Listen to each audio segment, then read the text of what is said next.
জোর দিনে সহবাস করতে হবে, মানে পিরিয়ডের পরে ঠিক পিরিয়ড 3 দিনের বা 5 দিনের, তারপরে জোর সংখ্যক দিনে। হাই এভরিওয়ান, দৃষ্টিকোণ পঞ্চুর আরেকটি নতুন ইনফরমেটিভ ভিডিওতে সবাইকে অনেক ওয়েলকাম, অনেক অনেক ভালোবাসা। আজকের ভিডিওতে যে বিষয়ে আলোচনা করব আশা করি বুঝতে পেরেছেন। হ্যাঁ, বিশেষত এই বিষয়ে অনেকে জানতে চেয়েছেন যে ঠিক কোন দিনে সহবাস করলে ছেলে সন্তান হয়, পিরিয়ডের পরে ঠিক কত দিনে সহবাস করব যাতে ছেলে সন্তান হয়। এক্ষেত্রে অনেকে বলে থাকেন জোর দিনে সহবাস করতে হবে, আবার অনেকে বিজোড় দিনে, আবার অনেকে কৃষ্ণপক্ষ, আবার শুক্লপক্ষ, এই জিনিসগুলো কিন্তু অনেকে বলে থাকেন। চলুন আজকের ভিডিওতে এই পুরোটাই বিষয়ে আপনাদের সাথে পুরো সঠিক তথ্য দেওয়ার চেষ্টা করব। ভিডিওটা ভালো লাগলে, ইনফরমেটিভ মনে হলে অবশ্যই বেশি বেশি করে শেয়ার করবেন, পারলে একটা লাইক করে দিবেন, এবং কোনো রকম প্রশ্ন থাকলে কমেন্ট বক্সে জানাবেন। আমি যথাসাধ্য চেষ্টা করব রিপ্লাই দেওয়ার জন্য। আর অবশ্যই চ্যানেলটাকে সাবস্ক্রাইব করে পাশে থাকবেন। তো চলুন ভিডিওর মূল বেশি যাওয়া যাক। তো দেখুন, সাধারণত এই সময় যখনই কিন্তু আমাদের পিরিয়ড শেষ হয়, এবারে পিরিয়ড শেষ হওয়ার পরে যখনই বেবি প্ল্যানিংয়ের কথাটা আসে, তো এই সময় অনেকের অনেক রকম চাওয়া পাওয়া থাকে। যাদের ক্ষেত্রে একটা ছেলে সন্তান রয়েছে তারা একটা মেয়ে সন্তান চান, আবার যাদের ক্ষেত্রে একটা মেয়ে সন্তান রয়েছে তারা ছেলে সন্তান চান, আবার কেউ কেউ প্রথম সন্তানটাই ছেলে সন্তানই চান। সেক্ষেত্রে এই সময় ঠিক কততম দিনে সহবাস করলে ছেলে সন্তান হবে? তো দেখুন, সাধারণত যেটা বলা হয়ে থাকে যে জোর দিনে সহবাস করতে হবে, মানে পিরিয়ডের পরে ঠিক পিরিয়ড 3 দিনের বা 5 দিনের, তারপরে জোর সংখ্যক দিনে, মানে 6 নম্বর দিনে, 8 নম্বর দিনে, 10 নম্বর দিনে, 12 নম্বর দিনে, 14 নম্বর দিনে, 16 নম্বর দিনে, 18 নম্বর দিনে, আর 20 নম্বর দিনে, তারপরে না। আর বিজোড় দিন মানে বলতে গেলে যে বিজোড় সংখ্যাগুলো রয়েছে, যেমন 7 number, 9 number, 11 number, 13 number, 15 number, 17 number, এই নাম্বারগুলো দিনেতে যদি তুমি সহবাস করো তাহলে মেয়ে সন্তান হবে। এটা কিন্তু অনেকে বলছে, যেটা কিন্তু অনেকের ক্ষেত্রে মিলেও গেছে। এটা কিন্তু অনেকে 100% সিওরিটি দিয়ে বলছে যে আমি এটা করেছি, সেক্ষেত্রে আমার ক্ষেত্রে মিলে গেছে। এবারে আমি বলি, দেখুন, এগুলো যতই সংখ্যা মিলান, দিন মিলান, পক্ষ মিলান, তিথি মিলান, যতই কিছু মিলিয়ে নিন, আপনার ক্ষেত্রে যদি একটা জিনিস না মিলে সেক্ষেত্রে কোনো মতোই প্রেগনেন্সি কনসিভ হবে না। সেটা কি? সেটা হলো ওভুলেশন টাইম। আপনি ঠিক কোন সময় সহবাস করছেন এটা কিন্তু খুব ইম্পর্টেন্ট প্রেগনেন্সি হওয়ার জন্য। মানে আপনার সহবাসের সময়টা ওভুলেশন দিনে পড়ছে কিনা এটা কিন্তু মনে রাখতে হবে। কারণ আপনি তখনই প্রেগনেন্ট হতে পারবেন যখনই আপনার শরীর থেকে ডিম ক্ষরণ হবে, মানে একটা ডিম্বাণু ক্ষরিত হয় মেয়েদের শরীরে, যেই ডিম্বাণু ক্ষমতা রাখে একটা ভ্রূণ গঠন করার। এবারে এই ডিম্বাণুকে ফার্টিলাইজ করার জন্য একটা স্পার্মের প্রয়োজন বা একটা শুক্রাণুর প্রয়োজন, যেটা পুরুষ দেহ থেকে আসে। এবারে আপনি যখনই মেলামেশা করবেন, মেলামেশা করার পরে লাখ লাখ সংখ্যকের শুক্রাণু কিন্তু আপনার দেহে প্রবেশ করে যোনিপথের মাধ্যমে। এবারে যেই শুক্রাণু প্রবেশ করলো তার মধ্যে একটা শুক্রাণু কিন্তু আপনার ডিম্বাণুকে ফার্টিলাইজ করবে, বাদ বাকি সব শুক্রাণু কিন্তু সেখানেই মারা যাবে।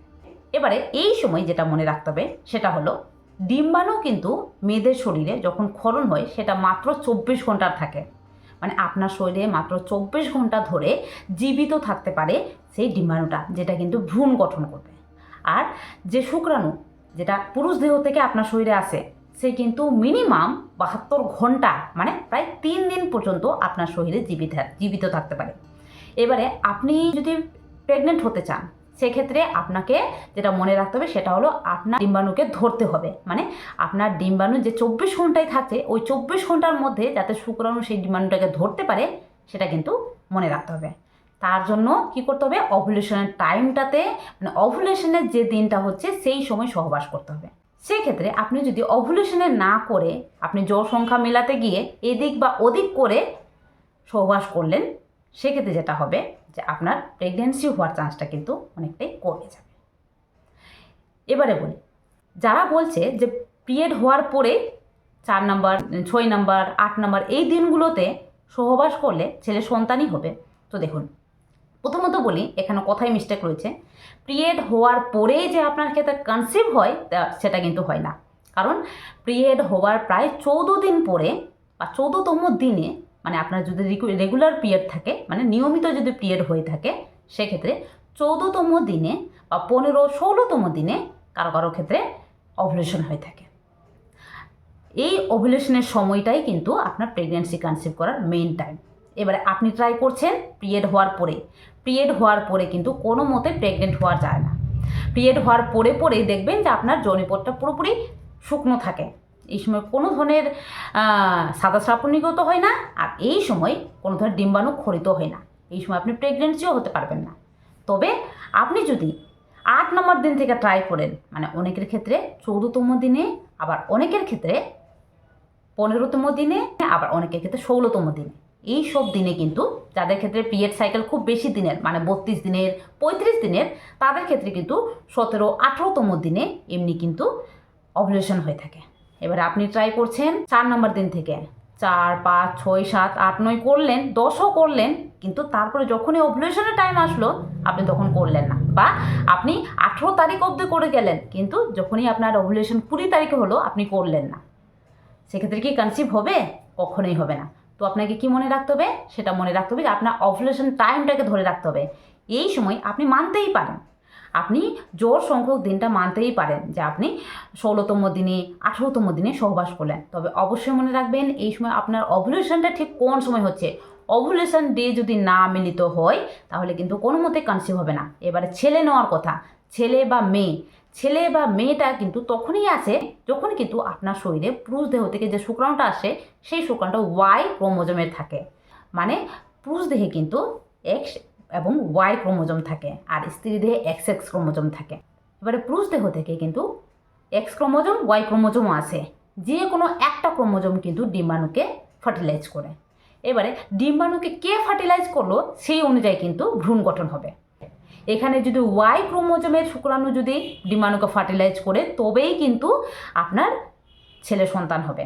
সেক্ষেত্রে এই সময় আরেকটা জিনিস মনে রাখতে হবে, সেটা হলো যে এক সংখ্যক ক্রোমোজোমের যে শুক্রাণু সেটা কিন্তু বেশি দিন ধরে জীবিত থাকতে পারে আপনার দেহে, মানে যৌনিপথের মধ্যে বেশি দিন ধরে সে জীবিত থাকতে পারে। কিন্তু ওয়াই ক্রোমোজোমের যে শুক্রাণু সেটা কিন্তু ক্ষণস্থায়ী, মানে সে কিন্তু খুব একটা বাঁচে না। এক্ষেত্রে এই ওয়াই ক্রোমোজোমের যে শুক্রাণু সেটা কিন্তু খুব সহজে খুব তাড়াতাড়ি কিন্তু মারা যায়।